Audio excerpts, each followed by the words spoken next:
একটা বিড়ালকে বেঁধে রেখেছিল এক মহিলা, খাবার দেয় নাই, কষ্ট দিয়েছে। একটা বিড়ালকে খাবার না দিয়ে কষ্ট দেওয়ার কারণে এই মহিলাকে আল্লাহ পাক জাহান্নামে পাঠিয়েছে। এরকম কত ঘটনা আছে, এই ঘটনাগুলো হাদিসের পাতায় বর্ণিত আছে। কোরআনে কি বলছে দেখুন।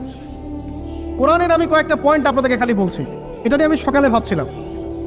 আল্লাহ পাক আদম আলাইহিস সালামকে সৃষ্টি করেছেন আমরা সবাই জানি, কিন্তু আল্লাহ পাক সূরা সদের মধ্যে বলছেন ইবলিসকে, হে ইবলিস, তোমাকে কিসে বারণ করলো আদমকে সিজদা করতে, যে আদমকে আমি নিজের হাত দিয়ে সৃষ্টি করেছি।